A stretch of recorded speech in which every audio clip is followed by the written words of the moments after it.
Prie pat įvažiavimo į mano sklypą užaugo didžiulis lipikas, kibusis lipikas. Štai. Kimba taip, kad matot ant piršto. Toks tikrai kimbantis augalas.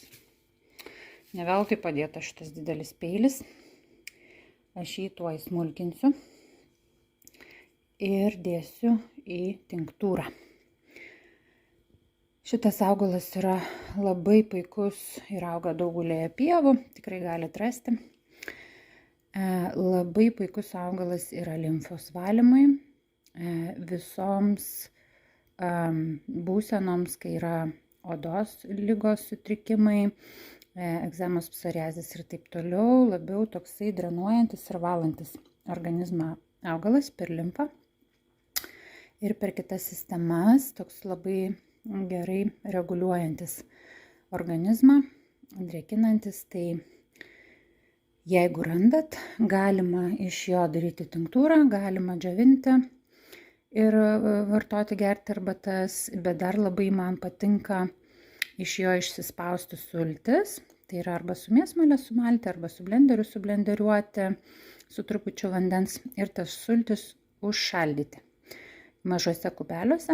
Ir tada galima tiesiog į vandenį išsitripinti vieną kubelį ir gerti, arba dėti į kokteilį kažkokį, žodžiu, kaip jau patenka. Tai tai tiek apie lipiką šiai dienai. Tai štai, paprastas stiklainis, supjaušiu lipiką, nes kuo smulkesnė žaliava, tuo daugiau ploto tirpiklis turi veikti veikliąsias medžiagas. Tai yra geriau ekstrahuojasi ir gaunasi stipresnis ekstraktas. Kadangi yra žalia žaliava, šviežia, tai visada naudoju, kai naudoju šviežią augalą, dažniausiai priklauso nuo pačio augalo dar, naudoju stipresnės koncentracijos tirpiklį. Šiuo atveju Spiritus Sanctus 95 laipsniai. Paskui tą tinktūrą skiedžiu iki maždaug santykio 1:10, gal 1:5, įvairiai irgi būna. Tai štai, sudedam. Labai viskas iš tikrųjų yra paprasta. Užpilam, kadangi viena ranka ir filmuoju, ir darau, tai nepykit. Užpilam spiritu. Turiu pasižiūrėti, kas čia darosi. Maždaug, matot, taip atrodo, kad čia labai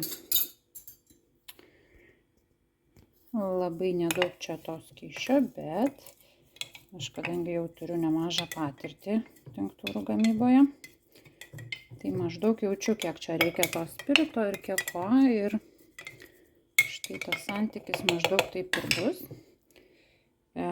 Čia bus tokia stipresnė tinktūra, bet paprastai mėgstu, kad būtų pirštas 2 tirpiklio virš augalo. Maždaug taip. Kadangi alkoholis yra stiprus reikalas, tai naudoju, visada dedu plėvelę po dangteliu, kad nesugadintų dangtelio ir į pačią tinktūrą svarbiausia, kad nepatektų medžiagos nuo dangtelio. Ir kai tik užpilu, iš tikrųjų labai stipriai stengiuosi suplakti. Dažnai dar įdedu savo minčių ir energijos, ko noriu iš tą augalą, arba klausau augalo, ką jis man nori pasakyti. Ir jau matot dabar, kad ta tinktūra jau augalas atiduoda savo medžiagas, kad čia jums aiškiau parodyti. Matot, jau žalias, bet kai išsiekstrahuos, bus dar tamsesnis ir dar koncentruotesnis. Tai dabar uždėsiu etiketę, kas yra labai svarbu, nes jeigu neužsidedame etiketės, nežinom nei kada padarėm, nei kaip padarėm. Ant etikečių rašau įvairią informaciją, tuoj parodysiu. štai kartais etiketės atrodo ir taip, surašyta daug. Dažnai dar pasirašau ir kokia yra mėnulio fazė ir mėnulio padėtį žvaigždyne. Kadangi domiuosi alchemija, tai šitie dalykai taip pat svarbus. Šiandien to nerašysiu, nes tiesiog augalas atėjo pats natūraliai tada, kada atėjo. Kaip sakau, neleido man praeiti pro šalį. Tai tiesiog užsirašysiu svarbiausią datą, kad žinočiau, kiek laikyti tą tinktūrą, kada jinai padaryta, koks tai yra augalas ir kokio stiprumo yra tinktūra bei alkoholis naudotas. Kad ateityje, kai jau tą tinktūrą nusunksiu, žinočiau, su kuo turiu reikalą ir kaip toliau skiesti. Jeigu turit klausimų apie augalus, apie tinktūras, apie dar kažką, galite rašyti grupėje groteles ir žodį klausimas. Tada aš tuos klausimus surinkusi galėsiu daryti galbūt tiesioginį eterį arba įrašyti video ir atsakyti jums tuos klausimus. Taip galėsim pradėti tokį natūralesnį, paprastesnį bendravimą ir dalinimąsi savo patirtimis ir žiniomis. Tai ačiū, kad esate kartu.